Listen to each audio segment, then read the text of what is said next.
I knew I would screw something up. I didn't turn the thing on. And let me make sure that this is working good. Right, for online folks, sorry for the silence there at the start. As a reminder, paper due in 1 week. And 2 weeks from today is our last day of class. So that'll be our review day. And then our exam will be the 2 weeks from Wednesday. So it'll be the Wednesday after Thanksgiving, and it'll be in here at 8:30, the usual time. Technically, you'll have until 10:30. You shouldn't need it, but we will have that whole period. So for us, it's easier. Everybody else has got their stuff moved around. You might see some new faces in here that want to take their other tests early. Okay. So if there's nothing else from anybody, we will move into chapter 9. So this is 1809 to 1832, which I'll get into. We'll get into the important bit here in just a minute. So, to start out with, we have the Non-Intercourse Act. This is preventing trade with France and Britain because they're at war and American ships are getting caught in the middle. So what it did, and with this later bill, what it did, is if one side agreed to end their trade restrictions with America, we would then lift our trade restrictions with that nation and apply said restrictions on the other nation. So between France and England, which side do you think was more keen to play nice with the United States? Based on, what's that? Correct. I was going to say, based on the history we've had so far, obviously France, while they weren't always our best buddies, compared to England, they definitely were. So Napoleon, leading France at this time, lifted the trade restrictions on the U.S., and thus we reinstated the restrictions on Britain. So the president at the time, James Madison, had a lot of things to contend with as these conflicts are causing more and more concern. For example, in the Northwest Territory, General Mad Anthony Wayne crushed a large coalition of natives under the Shawnees at the Battle of Fallen Timbers. I think we briefly mentioned the Battle of Fallen Timbers already, which led to another alliance under Tenskwatawa and his brother Tecumseh. Tecumseh was the warrior. His half-brother was more of a prophet who basically, said that if all the natives join together, we can defeat these Europeans and restore the land to us. So they had this big alliance in the Ohio River Valley. Now, a number of major tribes refused to join, such as the Creek and the Choctaw, which were both at the time very powerful nations. But once again, intertribal conflicts kept them from all working together. They built Prophettown along the Tippecanoe River in 1808. William Henry Harrison, who was in charge of the region, got a bunch of tribal leaders drunk and had them sign treaties that would give away a lot of their land for very, very little. I mean, 3 million acres of land for $7,600. I mean, yeah, it was $7,600 in the 1800s, but still, that's just a steal. They might as well not have paid us any. We might as well not pay them anything. Obviously, Tecumseh was not on board with this. He was angry at the way the natives had been taken advantage of. Again, obviously, if you get someone just like falling over drunk and then have them agree to something, they aren't agreeing to it in any sort of sound state of mind. So, Madison sent Harrison to attack Prophettown in November of 1811. The Shawnees were defeated and the town was burned down. However, Tezcatlipoca and his supporters, in particular Tecumseh, fled north into Canada because, once again, we're not in the best of relations with Britain, and Canada belongs to Britain. So using the age-old tactic of the enemy of my enemy is my friend, they made their way up into Canada to stay with the British, which we will be seeing more of not too long from now. So here is a period piece of Jefferson representing America being, quote, robbed by both the British and the French. I'm not sure who the Prime Minister, or maybe perhaps the King, is supposed to be over here, but this is obviously a horrific caricature of Napoleon with this massive hat and sword while he's very small. He wasn't that small. He was like 5'3", which at the time was the average height of an adult man. So he was like maybe an inch below average height. He wasn't super short. But anyway, that's how he's often depicted. I mean, here he'd be like 4 foot nothing if he was this tall compared to Jefferson. Jefferson wasn't especially tall himself. He was probably taller than Napoleon, but not by much. There's the Battle of Fallen Timbers. And Prophettown. No, wait, that doesn't matter. So,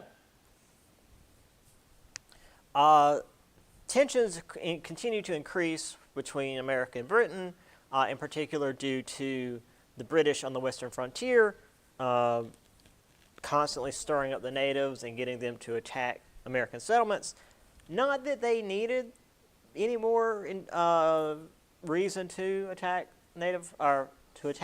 American settlements, but you know, whatever. And also interference with the transatlantic trade. That's the whole like stopping ships and impressing the sailors, forcing American citizens into service on British Navy vessels, which like today would very much be seen as an act of war.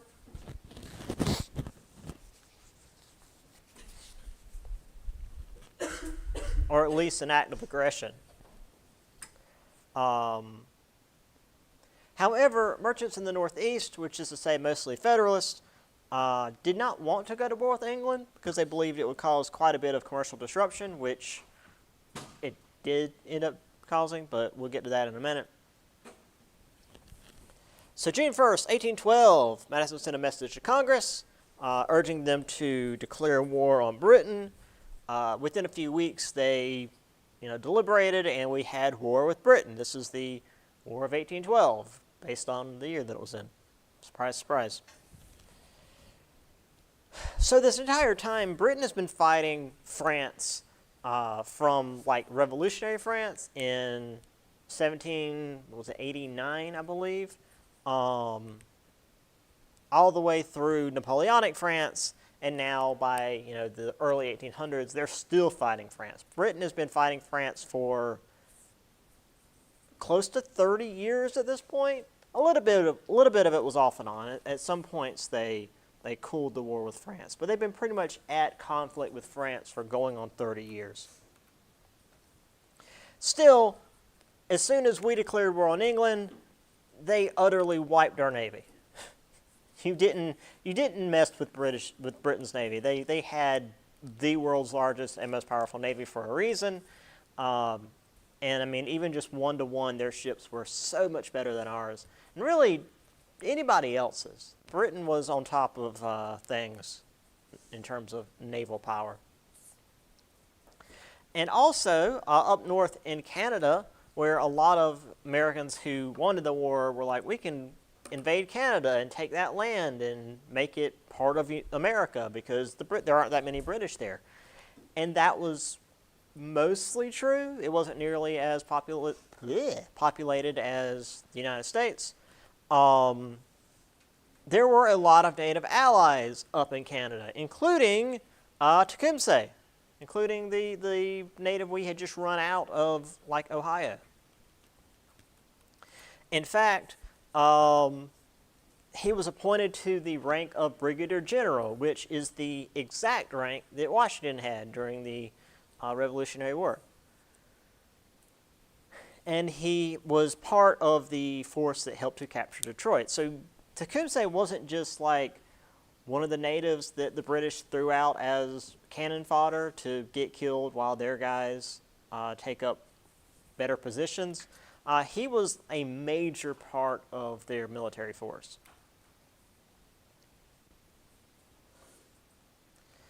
So in 1812, Madison had, well, it was an election year, and somehow, despite having just declared war, he managed to score a victory.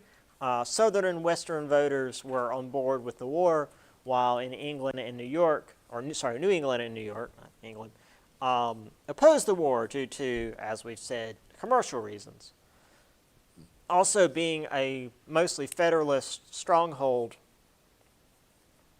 they were very against the war with Britain to begin with because they had more of a monarchical lean, but we'll get to that a little bit later.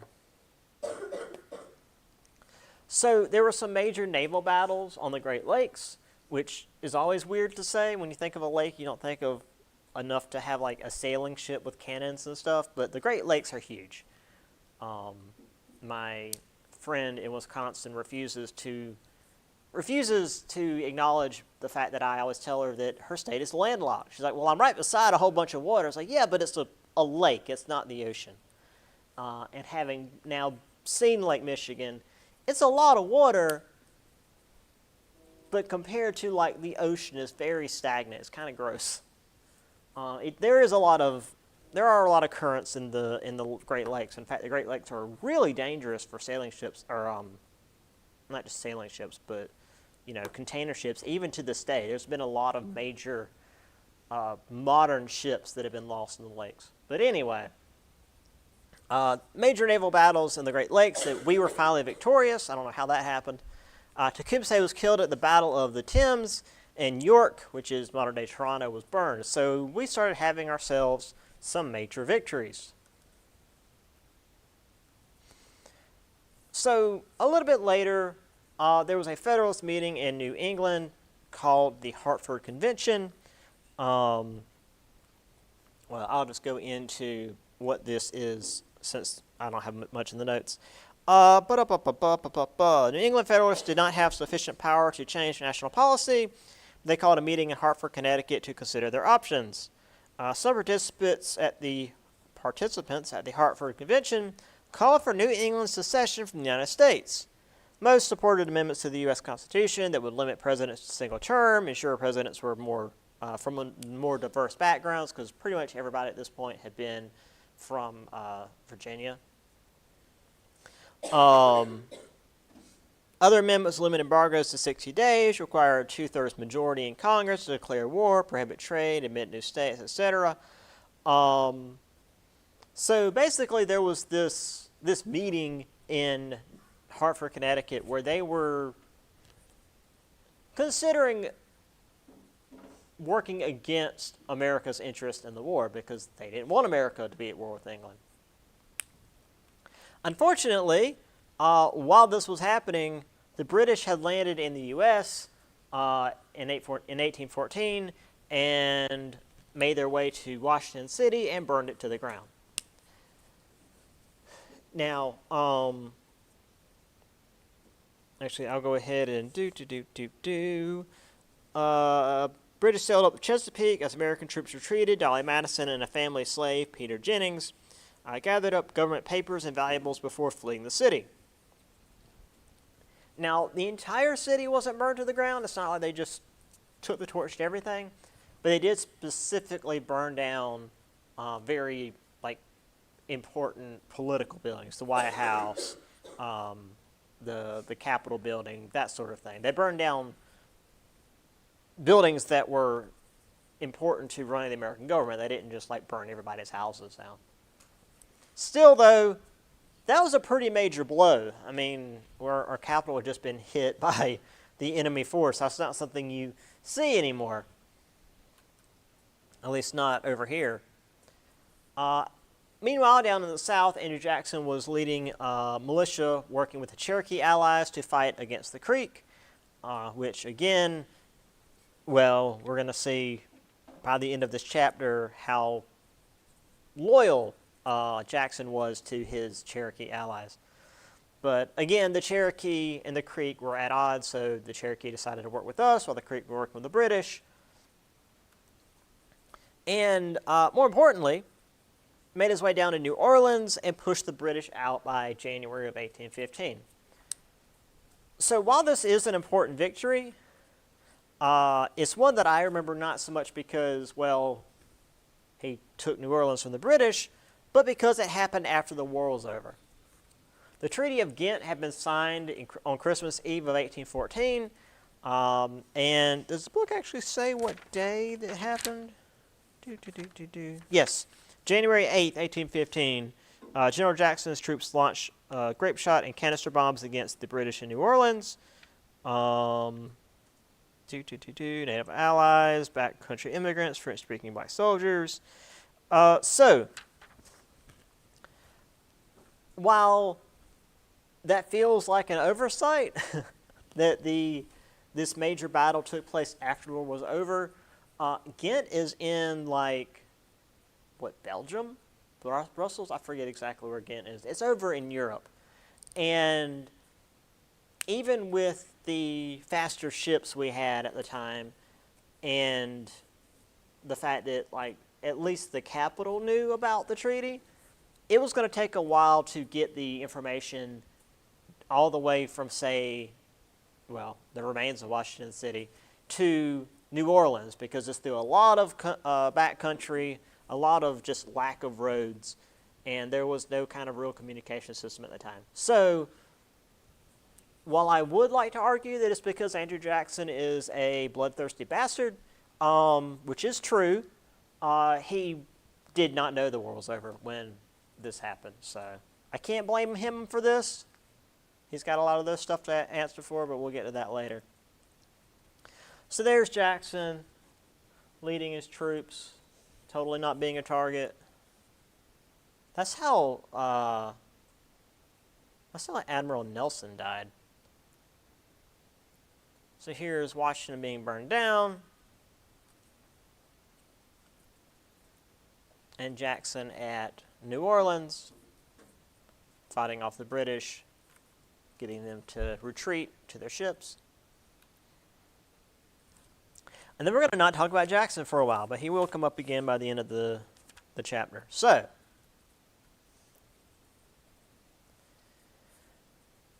I should mention that the Hartford Convention really hurt the Federalists, because they were seen as basically going against America while America was at war.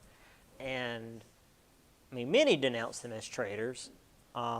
They weren't necessarily aiding the British, but they very much were not wanting the war to continue. All right.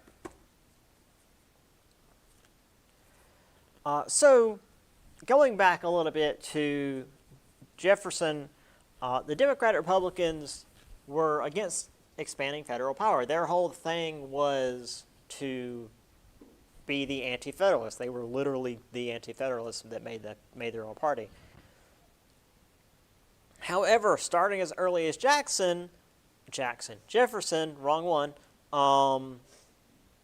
they started expanding federal power. We saw with Jefferson not just the purchase of the Louisiana Territory, which pretty much nobody had a problem with.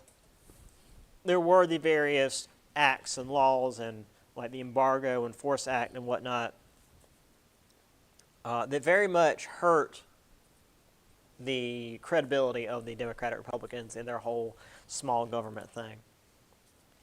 So the American system was suggested by Henry Clay, farmer aid and federal tariffs to help with U.S. manufacturing as well as the national bank. So this is sort of pushing Hamilton's ideas.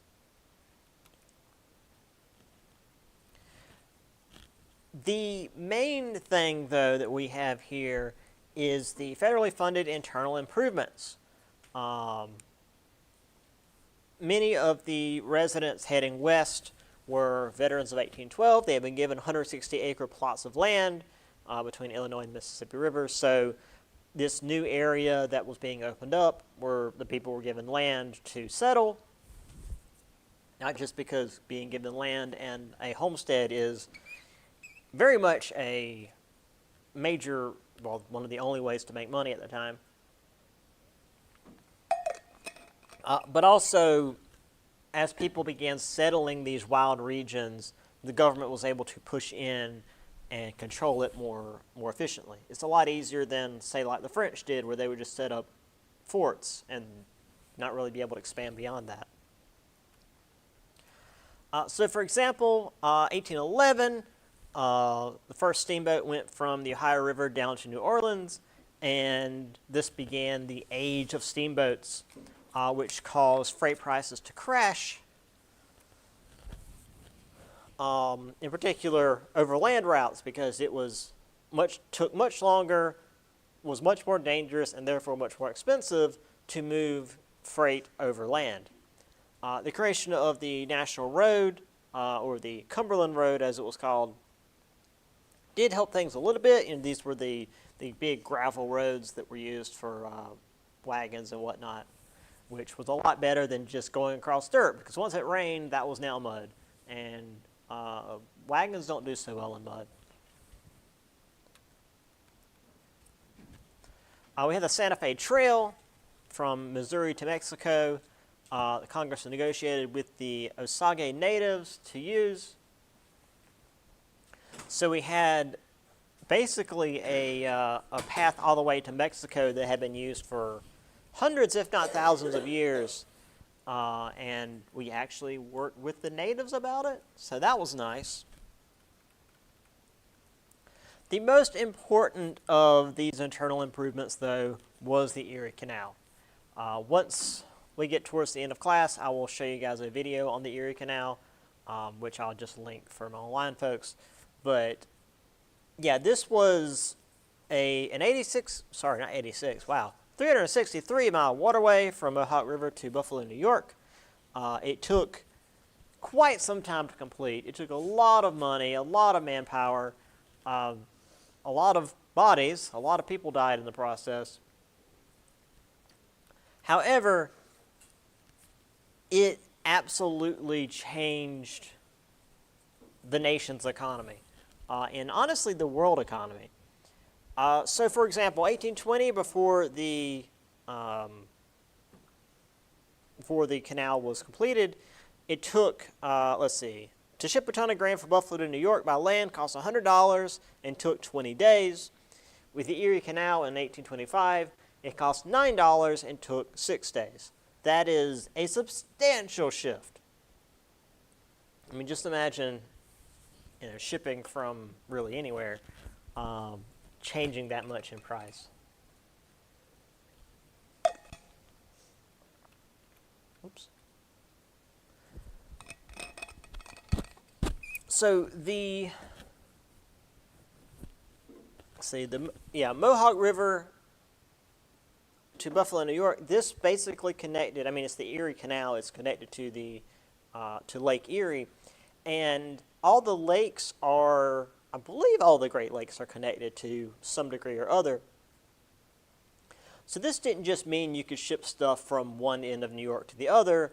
This meant you could ship stuff from the other side of the Great Lakes, so as far west as, well, what will eventually be Wisconsin, to the Atlantic Ocean and remain on water the entire time.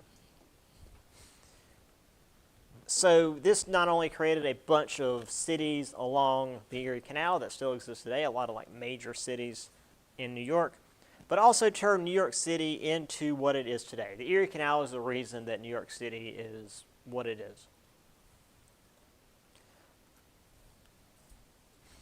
There were a lot of other projects that spun off from this. Obviously, you see this canal project in New York turning it from, just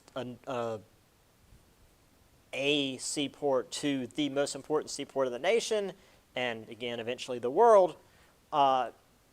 a lot of other places were like, we need to get on board with that. So there are lots of other canal projects, Harrisburg, Pittsburgh, Cincinnati, Toledo, as these major commercial centers.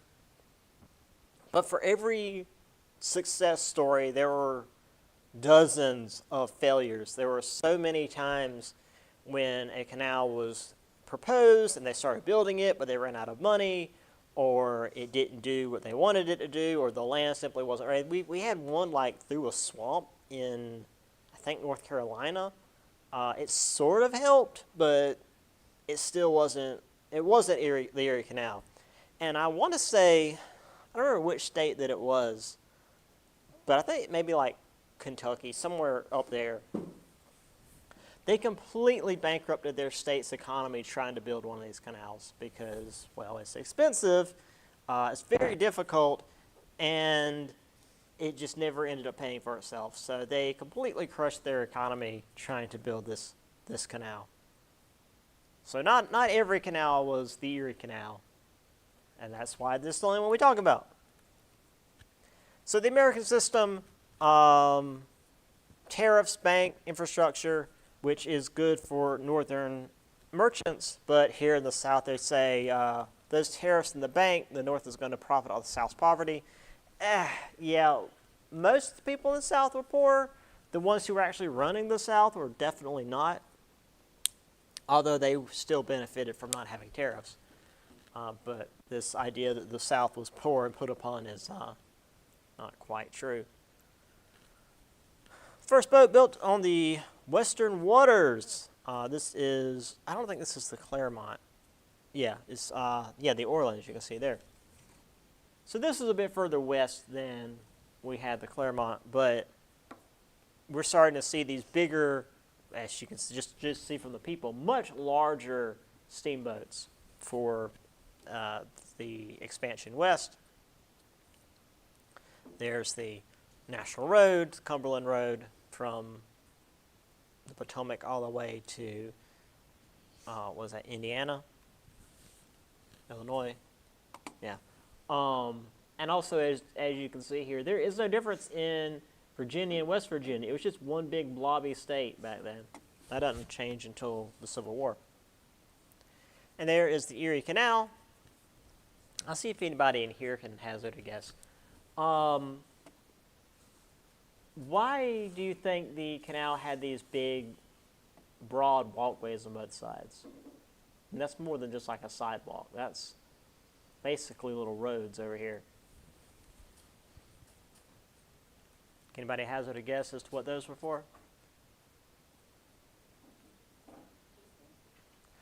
I mean, people could use them, but that wasn't their main purpose. To give you guys a hint, the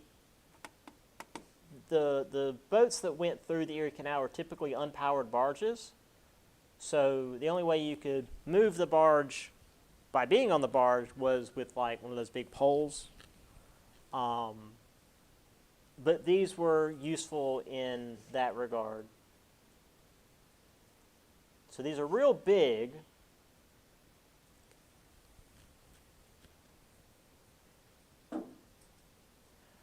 They would use like pack animals, oxen or say donkeys or even horses, pack mules.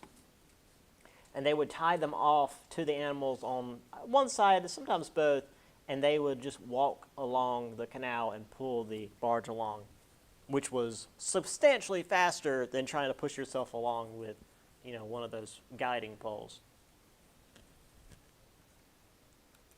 This wasn't like the modern day Suez Canal, where, while it is still very narrow, apparently, you can move powered ships through there. This was a little bit too small to have something like a steamboat go through. So, moving on. 1816, the War of 1812 was over. Monroe won the presidency and tried to improve relations with the British, and also, in one fell swoop, get the natives on the border to relax a little bit. sent John Quincy Adams to London to limit naval presence in the Great Lakes, set a border between the U.S. and Canada, a fixed border because there's always border skirmishes, provide for a joint U.S.-British occupation of Oregon Territory, which honestly won't be straightened out until like after the Civil War. So we'll get into that next semester. There was also a concern with the southern border. Spain is, of course, down in Florida as well as beyond the Louisiana Purchase, as well as the Seminole natives, which were pushing into former Creek territory after they had been pushed out by Andrew Jackson and the Cherokee people.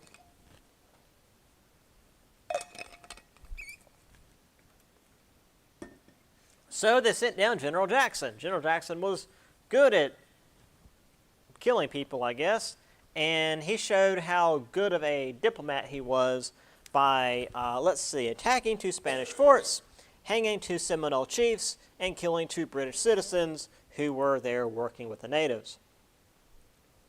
So we've successfully pissed off everyone in Florida. The natives that were there, the Spanish, and even the small British presence.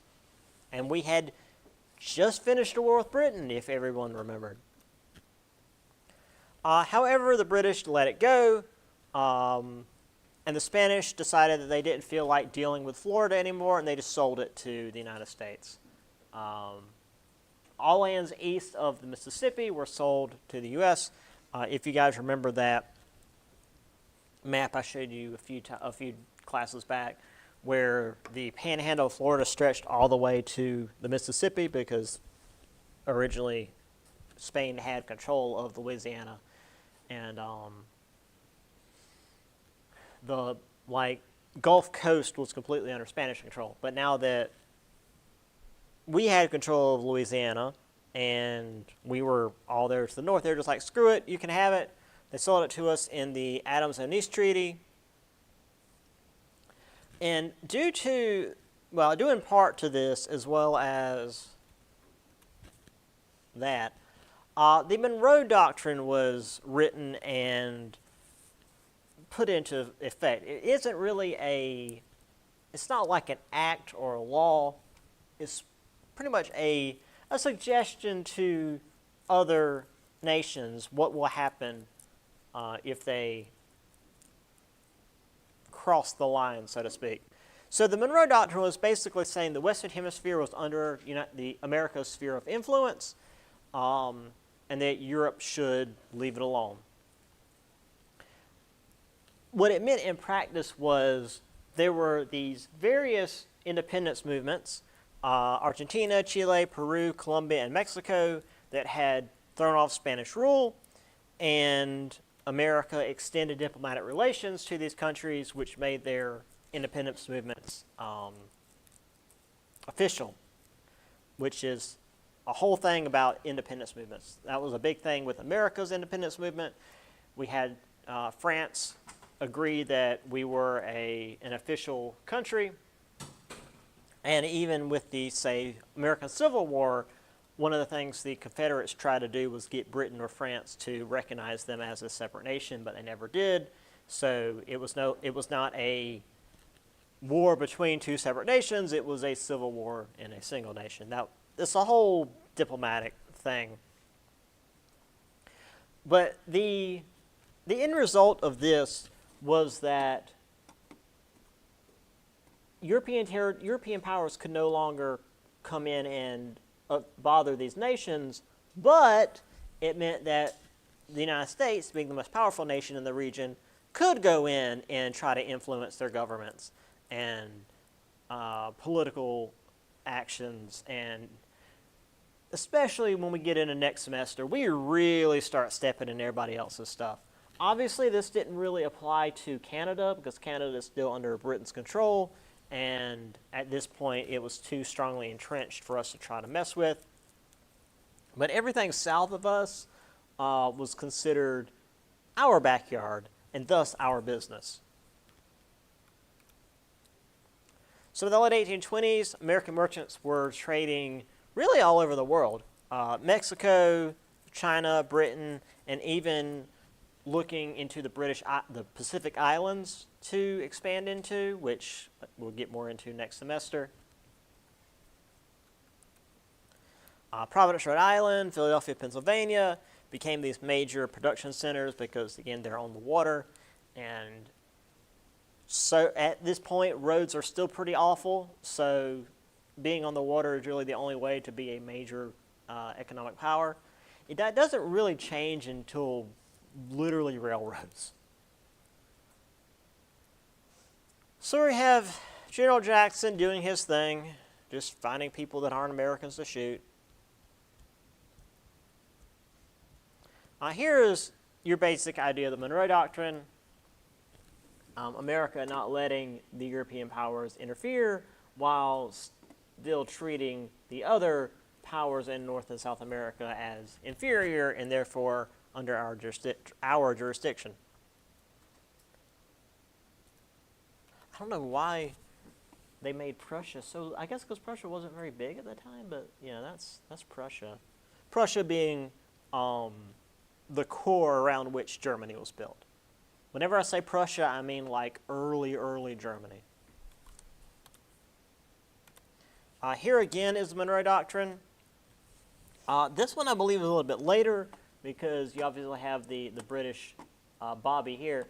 But this looks like freaking Otto von Bismarck, who helped to create the modern state of Germany. So this would be like the late 1800s before this image was made. Anyway,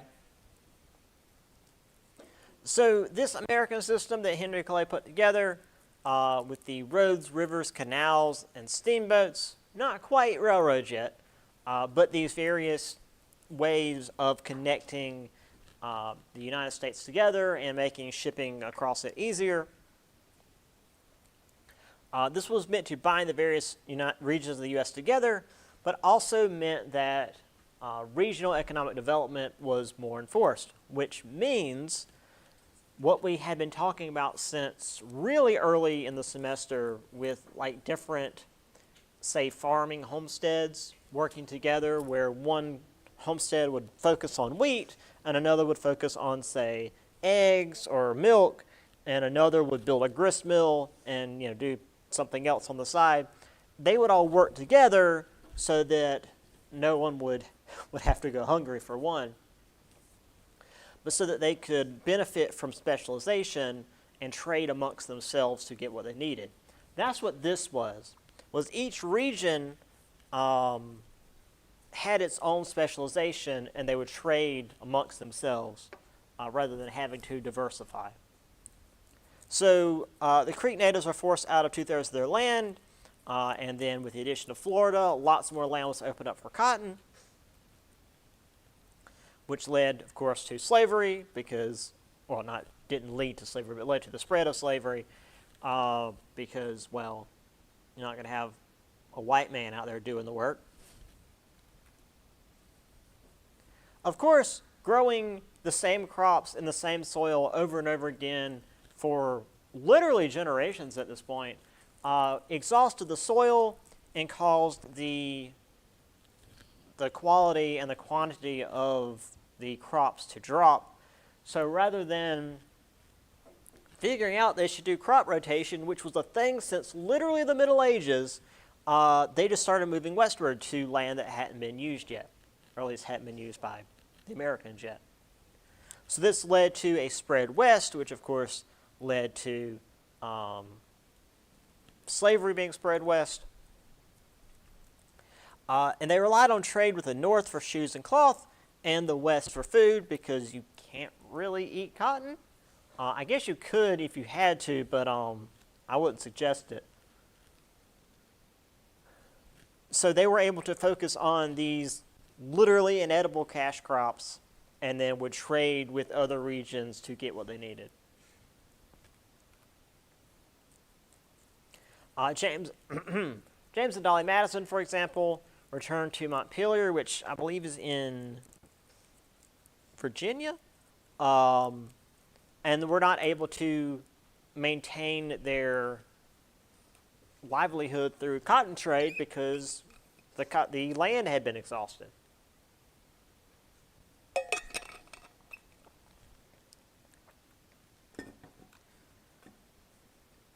So due to Cincinnati being on a river and so much trade going through there, Cincinnati grew from a frontier town in 1811 to a booming city by 1819. And even in the Northeast, which was doing its own thing as far as manufacturing and trade, also largely benefited from the cotton industry. They opened warehouses in port cities like Charleston and Savannah, so they did the business transaction end of it. And then also, especially as we get further into the Industrial Revolution, the North is where all the textile industries were. So the cotton would be grown in the South, and then move to the North to make the actual cloth and clothing, and then that will be sold for major profits, not just to the rest of America, but worldwide. So merchants in New England and New York focused on cotton trade. In Philadelphia and Pittsburgh, they would build manufactured goods, which is to say tools, to send out west to the farmers that were growing the food for the nation. So it was all very interconnected. There was no real independent region that did their own thing, at least not any region of any major importance or economic power. And as we're going to see next semester, as we start really going west, even the frontier, the Wild West, was still very much tied to the East, economically and often literally, as we'll see with the advent of the railroads.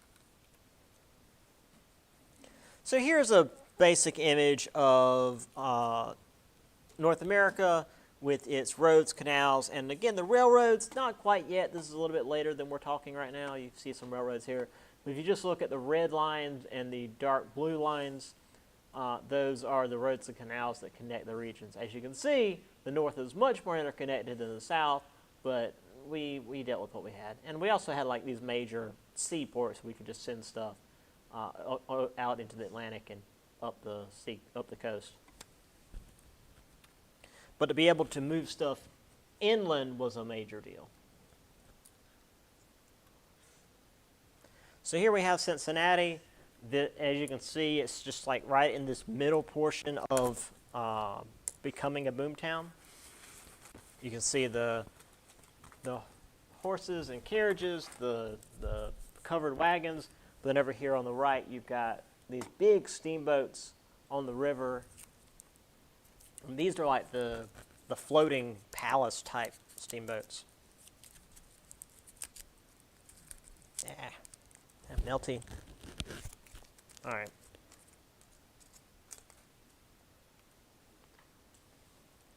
So, that's all well and good.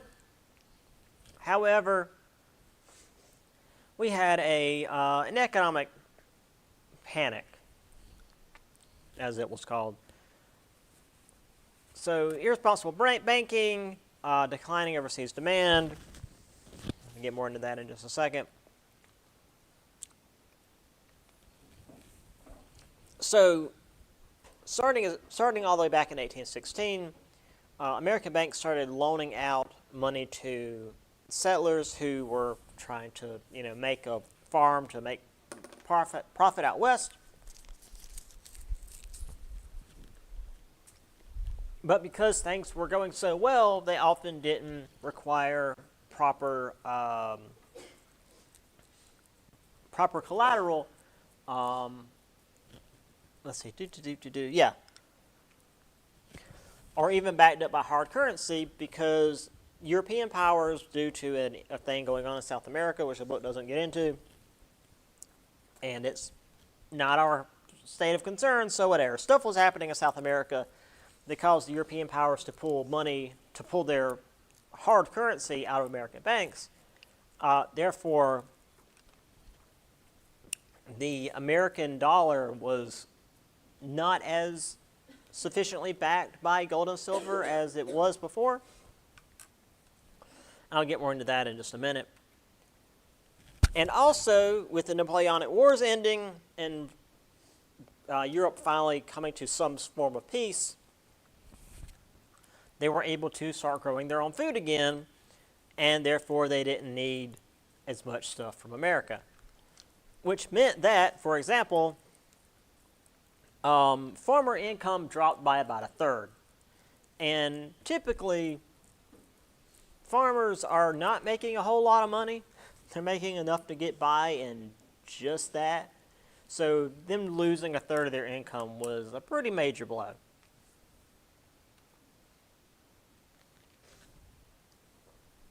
So due to the loss of the specie and people taking out more loans, the Second Bank of America tightened credit to curtail this expansion of the money supply.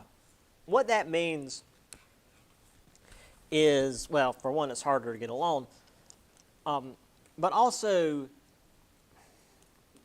the best way I can describe it, and again, I'm not an economist, I don't really understand why it's this way, but if you have, say, $100 in gold, and you print $100 worth of money, I mean, for the world, I guess let's say $1 million for American dollars at the time.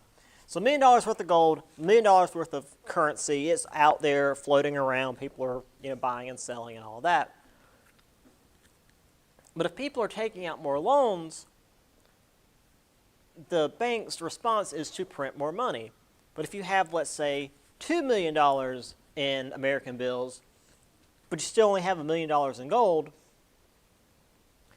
those bills aren't really going to be worth $1 a piece. They're going to be worth like 50 cents a piece, which, for that to stabilize, causes inflation, which means prices go up to account for the money that's all floating around.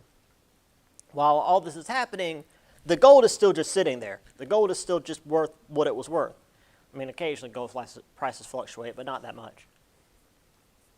So what the Second Bank of America was trying to do was to keep more money from being printed because it would further decrease the value of the money that was out there. Well, the bank's no longer giving out loans, caused an economic panic. Some banks failed right away. Others called in their loans, and the settlers who had taken the loans were still in the middle of growing their farm to pay off the loans little by little. And when the bank suddenly says you owe us all the money right now, they went bankrupt, and then the banks weren't able to get their money back, so the banks failed. It was like what we see in the Great Depression, just not as large. Cotton farmers were hit especially hard because, as I said, many of these farmers would take out these loans to buy their land and the seed and the equipment and everything, because that's a big down purchase to make. And then they would pay the loan off over time, but with the banks calling them in, that was it. These small cotton farmers were decimated. Some states tried to tax the branch banks, which we saw with the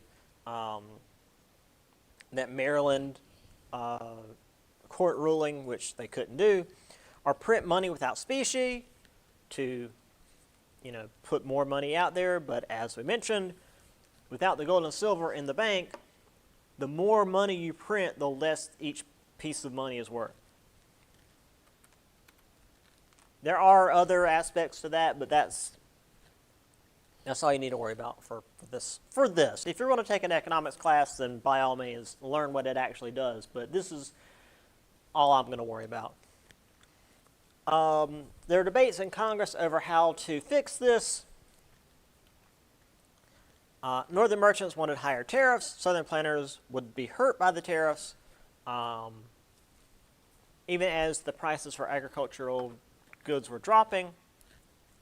Because if you pass a tariff, you're not taxing the nations that would be sending their stuff in. You're making it so that the stuff they send in is more expensive. But what that also means is the other nations would typically respond with a retaliatory tariff. So if we tax, let's say, goods coming in from France, that would mean that those goods coming from France that we make would be sold first. But it would also mean that France would put a tariff on our stuff, so that our stuff going over to, say, France or wherever would be more expensive and they wouldn't buy it. So it would not just hurt other countries, it would hurt Americans who are trying to do overseas trade. And especially when you get to a point where everything's interconnected and even stuff built in America is manufactured from raw resources taken from other nations, tariffs are dumb, but that's just me. The panic had dissipated by 1823, but it left a lasting skepticism when it came to national banks. They didn't like the federal banks because, well, in their minds, they were the ones that caused it. There's a lot more behind it than just that. I mean, even the Great Depression, which is like, oh, it was caused because the stock market crashed. Yeah, we'll get to that next semester. There's a lot more to that. There's an entire chapter on why the Great Depression happened. So we have the new edition of Macbeth, Bank, the Ghost of Commerce, as you can see here. I'm the Ghost of Commerce. Yeah, stuff back then was weird. So, pulling out of the whole economic stuff, let's discuss Missouri. Because this, once again, is a major component of what we'll be getting into a little bit later. 1819, Missouri Territory applied for statehood, which caused the slavery debate to once again flare up. New York Congressman James Talmadge Jr. Wanted to ban the importation of slaves, gradual emancipation of those that were there, before the territory could be admitted as a state. Because there are already slaves in Missouri, just not that many. So pushing this idea wasn't completely out of hand. Obviously, though, Southern congressmen rejected this because they wanted another slave state. They wanted more land to build plantations on and bring in their slaves. So Missouri was in this weird middle ground. It bordered the Northwest Territory, which had outlawed slavery, but it also bordered Tennessee and Kentucky, which had slaves. So it's hard to be like, well, it's right here, so it might as well be this, when it's technically in both regions. Which I just thought, why didn't they just cut Missouri in half? But whatever. Obviously, Southern congressmen wanted a slave state, so there could be more votes in the Senate, because, again, for each state, you get 2 senators, and if there's more states that have slavery and therefore are on board with slavery politics, it would help them in the Senate, because as far as in the House, northern states have more power because, well, the House of Representatives is based on population. And at this point, for sure, northern states had way more people than the South. You know, southern states had a small percentage that were white, and then slaves. And even using the three-fifths compromise, the population in the South was still much lower than that in the North. Also, of course, Missouri was a lot of new fertile land. I already mentioned that.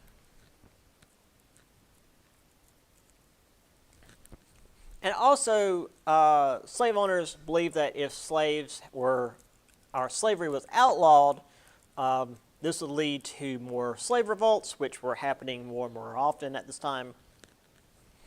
So this idea of we had this territory that was that accepted slavery, but now they're being freed, and it's going to cause an uprising and blah, blah, blah, you know. And while not technically related, but is part of this now. Maine tried to apply for statehood. They had been part of Massachusetts this whole time. Southern congressmen blocked it just out of spite. So in 1820, we had the Missouri Compromise. This is Henry Clay's idea that would hopefully resolve the issue and come up with a solution going forward. So rather than like we had with, say, the Constitution, where it was, we'll allow for slavery in the South and we'll put off worrying about slavery for a few decades. Here he was like, okay, let's try and not just kick the can down the road. Maine will be admitted as a free state because obviously, I mean, what are you going to do with a plantation in Maine besides freeze? And then Missouri was made a slave state. So the southern slave states got their Missouri admittance, but obviously Maine was there to balance that out. Also, though, to set this for the future, the southern border of Missouri will be set as the boundary between free and slave states. So as far as you were going west in Louisiana, if you were south of Missouri, that will be a slave state from that point on. Anything north of that will be a free state. So the Missouri Compromise, while it did prevent things from happening, it also showed how quickly slavery could lead to disagreements and just pretty close to just straight up fighting between these parts of America. So here we have the slave states down here. Missouri is there. And you see Missouri is actually pretty far north. I mean, it's right up there beside, Illinois, and then the rest of this is the Northeast Territory. I forgot Michigan used to be all of that. That's why, we'll get on that later. And then everything south of that, which is this will be the Arkansas Territory, would eventually be slave states. Now, this was not considered because it's Spanish territory, but once that becomes a thing, which we'll get into next chapter, that starts leading to problems as well. All right, we're going to go a little bit further, and then we'll do the video that I want to show you guys. So, I'll just do the short version of this. U.S. presidency was dominated by Virginia elites, so nobody really felt like voting for national elections was important, but there were a lot of state elections that had people more energized. After 1819, when the federal government broke the economy, people felt like they needed to be more involved. Martin Van Buren in New York State wanted to eliminate the property qualifications for voting. So this would mean that you could vote no matter whether you had property or not, but only if you were a white man. Obviously, this rescinding of property requirements did not extend to Native Americans, women, free blacks, etc., because, well, it's the 1800s America. We saw New Jersey had we've talked about for several chapters now, as long as you owned the correct amount of land, you could vote, even if you were a woman, even if you were a free black, until 1807, where they actually made it specific to white men, because obviously. New York State, while also getting rid of the property qualification for white men, actually made it harder for black men to vote. And the protest against this was not just the African Americans who had been disenfranchised, but even some whites working with them, because this idea was, well, if you can decide that people can't vote based on their race, then you can decide people can't vote based on anything. If you're, if you have Irish ancestry, you can't vote. If you have Jewish ancestry, you can't vote. Which they were right. But obviously, the racist arguments were much more agreed upon, I guess. They were afraid that black men would become legislators, or worse, we would have interracial mingling in marriage. Oh no! And what's terrifying is I literally know people today that are against interracial marriage because they're that racist. This eventually won out, so by 1840, 93% of freed blacks were not able to vote. So they got what they wanted. Because, again, this is 1800s America. We'll get into more of that in a little while. I'm going to end the stream, and I want to pull up that video for the Erie Canal. So for you online folks, just watch what I post. Okay, bye.